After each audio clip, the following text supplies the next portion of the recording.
Welcome to the Leo.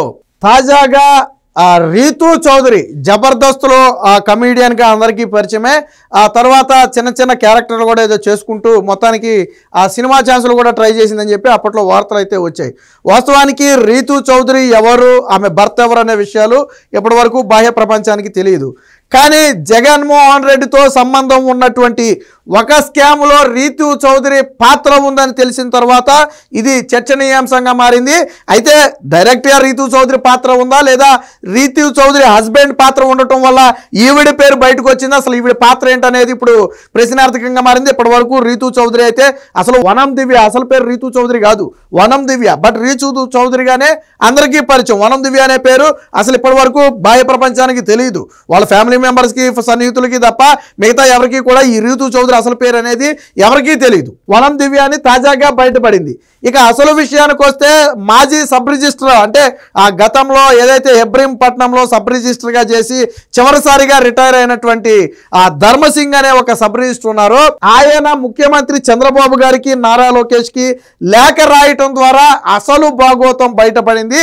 ఈ మొత్తం ఎపిసోడ్లో 700 కోట్ల రూపాయల స్కామ్ అని చెప్పి మనం అనుకుంటున్నాం కదా, అంటే అంత విలువైనటువంటి భూములు రీతూ చౌదరి మీద, రీతూ చౌదరి భర్త ఆ చేమకుర్తి శ్రీకాంత్ మీద, వీరిద్దరి పేరు మీద కూడా నమోదవడం జరిగింది. మరి ఎవరు చేమకుర్తి శ్రీకాంత్ ఎందుకు నమోదైందంటే, చేమకుర్తి శ్రీకాంత్కి రెండవ భార్య రీతూ చౌదరి.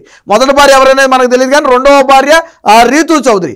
చేమకుర్తి శ్రీకాంత్ అనే వ్యక్తి స్వయంగా జగన్మోహన్ రెడ్డి సతీమణి భారతీరెడ్డికి బినామీగా ఈ ధర్మసింగ్ అనే వ్యక్తి చెప్పడం జరిగింది. ఎందుకు, ఎవరో సబ్ రిజిస్టర్ ఆయనే చెప్పాడు, మనం చెప్పడం కాదు.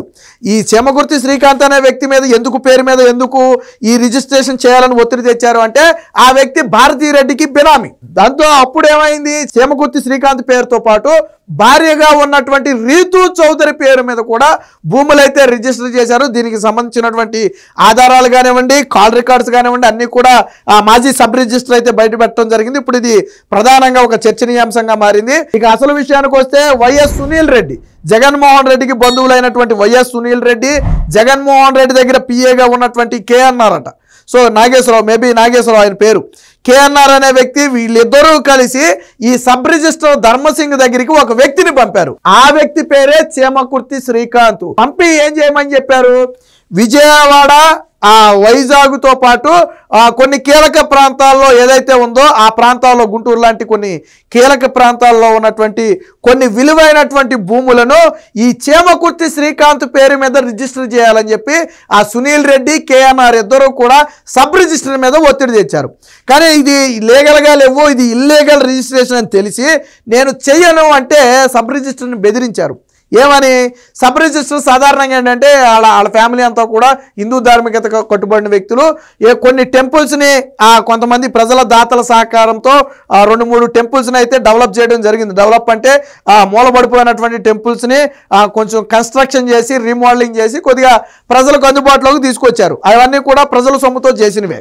వీళ్ళు ఏమని బెదిరించారు, నువ్వు ఏదైతే టెంపుల్స్ బాగు చేయించావో అది అవినీతి సొమ్ముతో చేయించావని, అలాగే నువ్వు అవినీతి అక్రమాలకు పాల్పడి, ఎందుకంటే ఆయన రిజిస్ట్రేషన్ శాఖలో ఉన్నాడు, నువ్వు అవినీతి అక్రమాలకు పాల్పడి 1000 కోట్లు సంపాదించావని, నీ మీద ఏసీబీ రైడ్స్ చేయించి నిన్ను దోషిగా నిలబెడతాం, నీ కుటుంబాన్ని రోడ్డున పడేస్తామని చెప్పి బెదిరించారంట.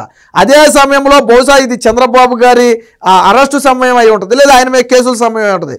చంద్రబాబు గారు లాంటి వాళ్ళకే దిక్కు లేదు, నువ్వెంత అని చెప్పి ఆ రోజు బెదిరిస్తే మొత్తానికి భయపడి తప్పని పరిస్థితుల్లో రిజిస్ట్రేషన్ అయితే చేశాడు. ఆ డాక్యుమెంట్స్ను కూడా ఆయన బయట పెట్టడం జరిగింది. రిజిస్ట్రేషన్ చేయించినప్పుడే బహుశా పకడ్బందీగా ఈ ఆధారాలన్నీ కూడా సేకరించుకున్నాడు.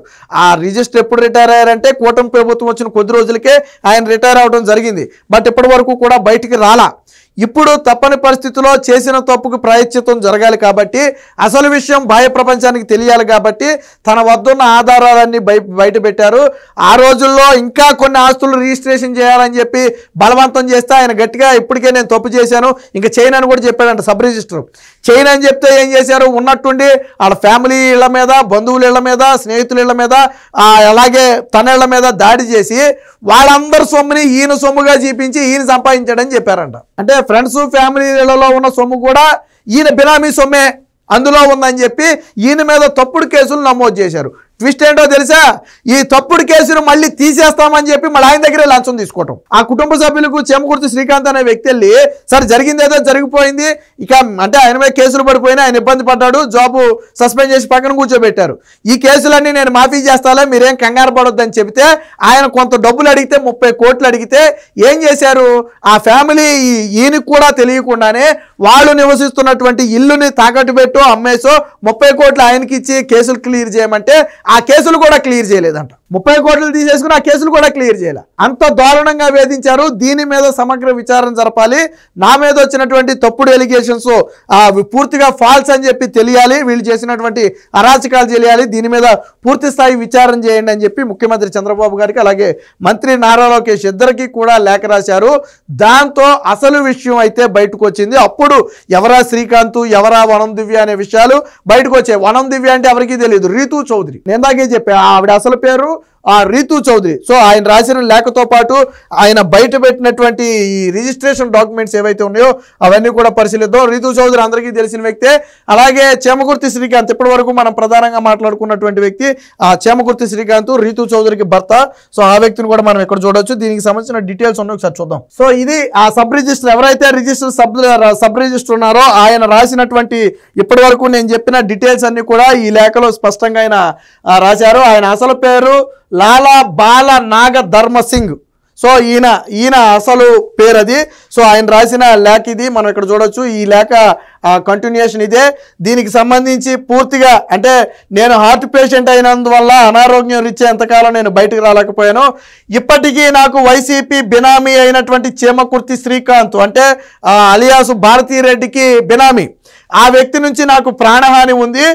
దీనిపై పూర్తి స్థాయి విచారణ చేసి నాకు కూడా రక్షణ కల్పించాలని చెప్పి ఆయన ఒక లేఖనైతే పూర్తి స్థాయిలో రాయడం జరిగింది. కొన్ని ఆడియో క్లిప్పింగ్స్ కూడా బయట పెట్టాడు. కేవలం ఆరోపణ చేసి వదిలేయటమే కాదు, ఆ డాక్యుమెంట్స్ కూడా ఒకసారి చూద్దాం. ఇప్పుడు మనం మాట్లాడుకున్నటువంటి స్కామ్లో ఉన్నటువంటి ఆ నలుగురు, ఈయనైతే రీతూ చౌదరి భర్తగా చెప్పుకోబోయే చేమకుర్తి శ్రీకాంత్. ఇందులో ఒకళ్ళు సునీల్ రెడ్డి అయి ఉంటాడు. బహుశా ఈ వ్యక్తి సునీల్ రెడ్డి జగన్మోహన్ రెడ్డి బంధువు సునీల్ రెడ్డి అయి ఉండొచ్చు. ఈ వ్యక్తి కేఎన్ఆర్ జగన్మోహన్ రెడ్డి పిఏగా చెప్తున్నటువంటి కేఎన్ఆర్ అయి ఉండొచ్చు. రీతూ చౌదరి అందరికీ తెలిసిన విషయమే.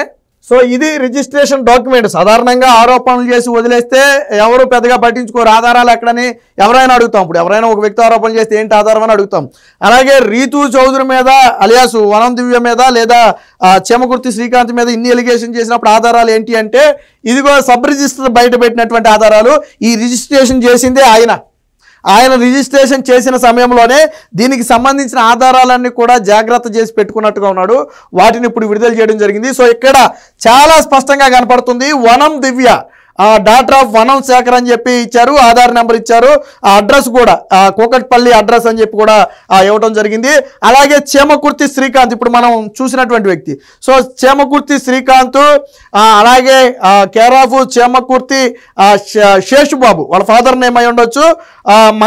మంగళగిరి గుంటూరు. బహుశా ఈ వ్యక్తిది గుంటూరు అయి ఉంటుంది. అడ్రస్ అయితే గుంటూరు అయితే ఉంది. సో ఈ రెండు కూడా చాలా స్పష్టంగా రిజిస్ట్రేషన్ డాక్యుమెంట్లో కనపడుతున్నాయి. ఇది రిజిస్ట్రేషన్ డాక్యుమెంట్కి సంబంధించి 2022లో చేసినటువంటి నెంబరు 8084 నెంబరు. ఇది పూర్తి ఆధారాలతో ఏదైతే రిజిస్టర్ ఆఫీసులో స్టాంప్తో సహా వేసి డీటెయిల్ చేశారో బహుశా వీళ్ళు సాక్షులు అయి ఉండొచ్చు. విట్నెస్ అంటే సాక్షులు. సో సాక్షులుగా ఎవరిని చూపించారంటే ఎవరో బి దుర్గారావు అట. సో అలాగే ఎస్ఏ మోయిన్ అనే ఇద్దరు వ్యక్తులను అయితే ఈ ల్యాండ్ రిజిస్ట్రేషన్ మనకు తెలుసు కదా, ఒకళ్ళు ఇద్దరు సాక్షులు ఉండాలి ఖచ్చితంగా. సో ఆ సాక్షులుగా ఇద్దరు వ్యక్తుల పేర్లు పెట్టారు. సరే వీళ్ళు ఎవరనేది పక్కన పెడితే ఇక్కడ వనం దివ్య ఫోటో కూడా చాలా స్పష్టంగా అర్థమవుతుంది. ఈ రిజిస్ట్రేషన్ డాక్యుమెంట్ బయటకు వచ్చింది కాబట్టి సరిపోయింది, కానీ లేకపోతే దీన్ని కూడా ఎవరు నమ్మలేని పరిస్థితి. సో ఇప్పుడు ఈ స్కామ్ వెనక ఎవరు ఉన్నారు అంటే భారతీరెడ్డి బినామీ అంటే ఎవరికి కోసం భూములు రిజిస్ట్రేషన్ చేసినట్టుగా భావించాలి, మనం జగన్మోహన్ రెడ్డి కుటుంబం కోసం చేసినట్టుగానే భావించాలా. మరి దీని మీద వైసీపీ పార్టీల నేతలైనా స్పందించాలా. ఈ రీతూ చౌదరికి కానీ చేమకుర్తి శ్రీకాంత్కి కానీ మాకు కానీ సంబంధం లేదనే విషయం వాళ్ళు చెప్పినా బాగుండేది. అలాగే రీతూ చౌదరి కూడా దీని మీద ఇప్పటి వరకు స్పందించాల. మేము ఎవరు బినామీలు కాదు, ఇవి మేము కొనుక్కున్నామని చెప్పుంటే పోనీ అది వేరే విషయం. గతంలో ఏదో రీతూ చౌదరి లక్షలు పెట్టి కార్లు కొని ఏదో ఇన్స్టాగ్రామ్లో రీల్స్ పెట్టింది. ఇప్పుడు అవన్నీ సోషల్ మీడియాలో తిప్పుతున్నారు. ఓహో నువ్వు ఇలా సంపాదించావా అమ్మా, నువ్వు ఇలాగా ఆ సొమ్ము ఈ సొమ్ము కొట్టేసి సంపాదించిన సొమ్ముతో ఇన్ని రోజులు దర్జాగా గడిపావా అని చెప్పి కామెంట్స్ కూడా పెట్టారు. ఎందుకంటే కేవలం జబర్దస్త్లో చేయడం వల్ల కోటీశ్వర్లు అయిపోతారంటే ఖచ్చితంగా అయిపోరు. అక్కడేదో కొద్దిగా వస్తుంది, పాపులారిటీ వస్తుంది, అక్కడి వరకు ఓకే. బట్ అపర కోటీశ్వరులు జబర్దస్త్ వల్ల అయిపోతారంటే ఖచ్చితంగా అయిపోరు. మరి ఎలా అయిపోయిందంటే ఇది ఇలాగ అయిపోయింది. ఆయన భర్త సేకరించినటువంటి బినామీ సొమ్ము 700 కోట్లు అంటే మాటల ఆస్తి, దాని మీద రెంట్లు కానివ్వండి, ఇంకోటి కానివ్వండి, నెలకి ఎంత వస్తాయి? సో అలాగా ఆ విధంగా వీళ్ళైతే జల్సా చేసినట్టుగా తెలుస్తుంది. ఈ రీతూ చౌదరి కూడా దీనికి సంబంధించి మరి తన పాత్ర ఏంటో చెప్పాలా. కేవలం తన భార్యను కావటం వల్ల నా పేరు మీద కొంత పెట్టారు, నా పాత్ర లేదని చెప్పి చెప్పుద్దా, లేదా తన భర్త పాత్ర మాత్రమే ఉందని చెప్పుద్దా, లేదా మా ఇద్దరికి అసలు సంబంధం లేదు, ఆ రోజు ఎవరైనా చేయించు మా పేరు మీద చేయించమంటే చేయించామని చెప్తారు, ఏదో ఒకటి చెప్పాలి కదా. ఆరోపణలు వచ్చాయి, దీనికి ఆధారాలు కూడా ఉన్నాయి. ఒకవేళ ఏది సంబంధం లేదంటే ఈ రిజిస్ట్రేషన్ ఎవరిది, ఇందులో ఉన్నటువంటి ల్యాండ్ మీరు ఎలా కొన్నారు, దానికి డబ్బు ఎక్కడి నుంచి వచ్చింది, మీరు కొనుంటే డబ్బు కావాలి కదా, చెల్లించాలి కదా, అటుపక్క ఎక్కడి నుంచి వచ్చింది, ఇలాంటి అనేక ప్రశ్నలకు సమాధానం చెప్పాల్సి ఉంటుంది. ఏది ఏమైనా ఇప్పుడు తాజాగా సినీ నటి అయినటువంటి రీతూ చౌదరి వ్యవహారం కానివ్వండి, చేమకుర్తి శ్రీకాంత్ వ్యవహారం కానివ్వండి హాట్ టాపిక్గా మారింది. దీని మీద సమగ్ర దర్యాప్తు జరిపి, ఎందుకంటే ఇదేమి ఆషామాషి వ్యవహారం కాదు, ఇప్పుడు తేగెక్కడ లాగితే డొంకెక్కడ వదులుద్దో చూడాలా. ఎందుకంటే వీళ్ళు కేవలం అందులో బినామీలుగా ఉన్న వ్యక్తులు మాత్రమే వీళ్ళంటే, దీని కర్త కర్మ క్రియ అనుకమాలు ఉన్నారు కదా, సునీల్ రెడ్డి ఉన్నాడు, కేఎన్ఆర్ ఉన్నాడు, వాళ్ళపైన ఎవరున్నారో తెలియాలి. సో దీని వీళ్ళందరూ చిన్న చేపలు లాంటి వాళ్ళు. సో అసలు గట్టిగా తీగలాగితే తిమ్మింగళం ఎక్కడుందనేది తెలుస్తుంది. పూర్తిగా దీని మీద విచారణ చేసి ఇందులో ఎవరెవరు ఉన్నారు, ఎందుకు ఈ స్కామ్ జరిగింది, ఎవరి పేరు మీద చేయించారు, ఎవరికి బినామీలుగా ఉన్నారనే విషయాలను రాష్ట్ర ప్రజల ముందు ఉంచాల్సిన బాధ్యత ఇప్పుడు ప్రభుత్వం మీద, అలాగే పోలీస్ శాఖ మీద కూడా ఉంది. Please subscribe to Leo news for more videos.